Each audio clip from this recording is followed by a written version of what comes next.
Welcome to Dependable Flame, where we explore vintage petrol lighters, ashtrays, tobacconiana, and other useful mechanisms. Make yourself at home. Today we are going to continue our effort to check back in on the disposition of some of these lighters that have been set aside.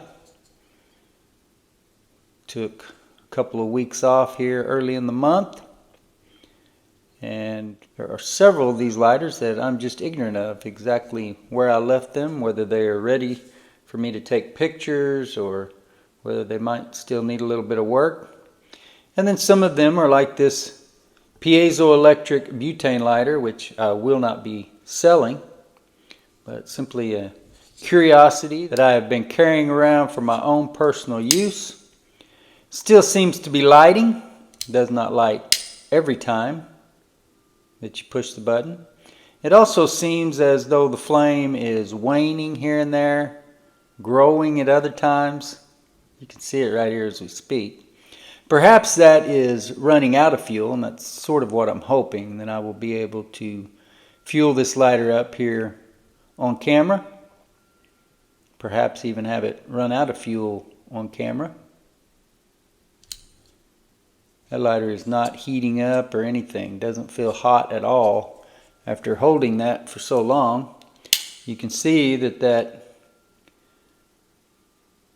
little tube where the flame is coming from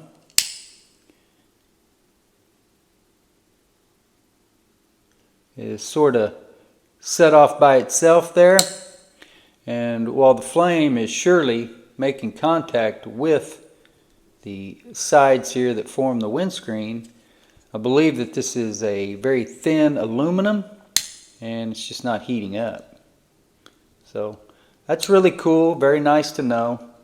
It's one thing that can be annoying is when you have a lighter that you have to leave lit for very long and it gets too hot on you to where you can't even hold it.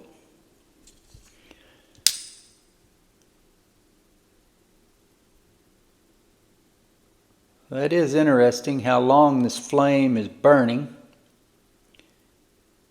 And also, like I said, when we were igniting this lighter the other day, in that full-length video that we made, the flame was staying much shorter. We talked about and tried to adjust it, and you'll see here that if we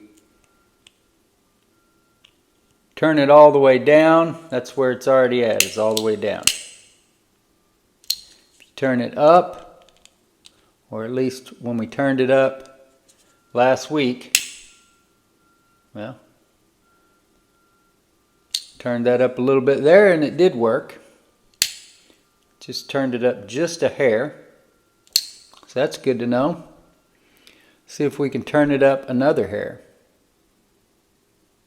By the way, I apologize for the beeping if you guys can hear it. There's always some kind of commotion going on down here in Deep Deuce of Oklahoma City. Some kind of commotion that is the enemy of someone who is trying to record videos and post them on YouTube.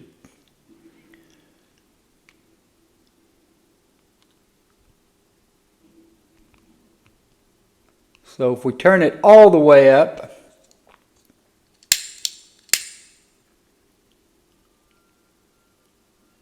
still lighting, where when we did that the other day, it would not light at all. So that's interesting. So we do have some adjustability here in our flame. We can turn it up and down depending.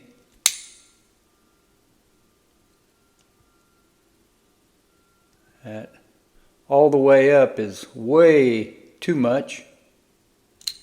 And I just wonder now, I'm not an expert on butane lighters. I have made this disclaimer several times. I don't even work on them. I fill them up. If they'll light, then I use them.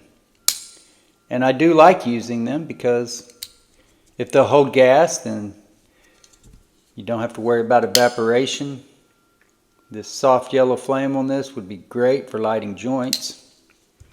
See where we're at on our adjustment there. That was a pretty high flame. We're not all the way up. That's all the way down. So we've got like a third of a turn, it looks like, is our range. That's all the way down.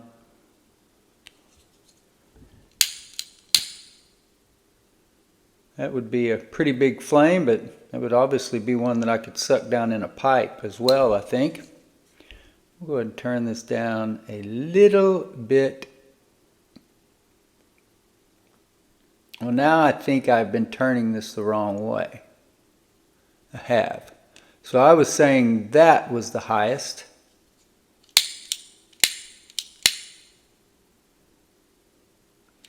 That is actually the lowest. The arrows are going that way and that way. So plus going to the right, minus going to the left. So that's all the way down. Still lighting. So we'll turn it up just a bit. Maybe a third of the adjustment that it will allow. That's a decent enough flame that it would light joints for me. And perhaps also be able to suck down in a pipe.